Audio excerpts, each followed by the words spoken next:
নমস্কার বন্ধুরা, ঘরোয়া গল্পে সবাইকে স্বাগত জানাই। বন্ধুরা, আজ আমি করব নিরামিষ এঁচোড় রান্না। আমি প্রথমে এঁচোড়টাকে কেটে ভালো করে ধুয়ে এবং হলুদ দিয়ে আমি একটু হালকা করে ভাপিয়ে নিয়েছি। আর এঁচোড়ের সঙ্গে আমি কিছু পরিমাণ আলু নেবো, তাই আমি আলুগুলো এরকম এঁচোড়ের মাপেরই আমি কেটে নিয়েছি। এবার আমি সর্বপ্রথম এঁচোড়টাকে ভেজে নেব। বন্ধুরা, আমি কড়াইয়ে তেল বসিয়ে দিয়েছি। এখন এঁচোড়টাকে আমি দিয়ে দেবো হালকা করে ভেজে দেবো। আর এই এঁচোড়টাকে ভাজার জন্য অল্প একটু নুন উপর থেকে দিয়ে দেবো। বন্ধুরা, আমার এঁচোড়টা ভাজা হয়ে গেছে। এখন আমি তেল দিয়ে দিয়েছি। আমি এখন আলুগুলোকে হালকা করে ভেজে নেব। বন্ধুরা, যেহেতু এটা নিরামিষ, আমার এঁচোড়ের নিরামিষ, তাই আমি একটু কালারের জন্য প্রথমে একটুখানি চিনি দিয়ে দিলাম আর একটু হিং দিয়ে দেবো।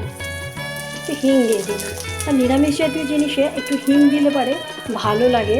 এবার আমি এখানে যে আদা, কাঁচা লঙ্কা এবং একটু বাদাম বেটে রেখেছিলাম সেটা আমি দিয়ে দিলাম পেস্টটাতে। এটা একটুখানি হয়ে আসলে তারপর আমি টমেটো বাটাটা দিয়ে দেবো। বন্ধুরা, এবার আমি যে চপারে টমেটোটা চপ করে রেখেছিলাম সেটা আমি দিয়ে দিলাম। হ্যাঁ, এবার নাড়াতে থাকবো। আর আমি কিছু শুকনো মশলা আমি নিয়েছি এই প্লেটে। এখানে ধনের গুঁড়ো, জিরে গুঁড়ো, লঙ্কার গুঁড়ো, হলুদ আর হচ্ছে কাশ্মীরি রেড চিলি পাউডার সব আমি দিয়ে দিলাম। এবার একসঙ্গে ভালো করে কষাতে থাকবো। যতক্ষণ না তেল উঠে আসবে ততক্ষণ আমি সবজিগুলো, আলুটা দিয়ে দেবো একটু বাদে, আমি আলুটা দিয়ে দেবো। যেমন কারণ আলুটা তো সেদ্ধ করা নেই, আলুটা দিয়ে দেবো, একটুখানি কষে যাবে, তারপরে আলুটা দেবো। বন্ধুরা, উপর থেকে একটু একটু তেল উঠে আসছে। এখন আমি আলুটা দিয়ে দিলাম, যাতে আলুটা সেরকমভাবে সেদ্ধ হয়নি। এবার আমি ঢেকে দেবো, আলুটা সেদ্ধ হয়ে যাবে।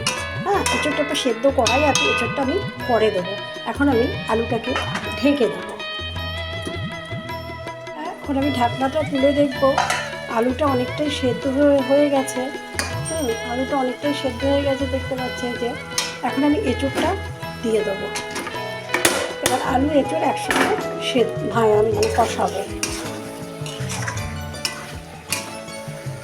আবারও আমি ঢেকে দেবো। বন্ধুরা, এবার ঢাকনাটা তুলে দেখবো, আমার অনেকটাই কষে গেছে। হ্যাঁ, লেগে লেগে যাচ্ছে।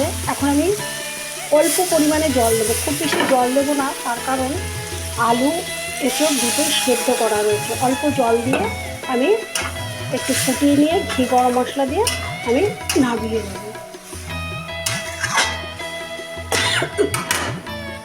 আমার এঁচোড়টা হয়ে গেছে।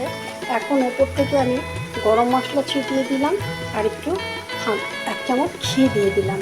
ঘি দিয়ে এবার একটু নাড়িয়ে আমি গ্যাসটাকে অফ করে দেবো। একটু নাড়িয়ে দিলাম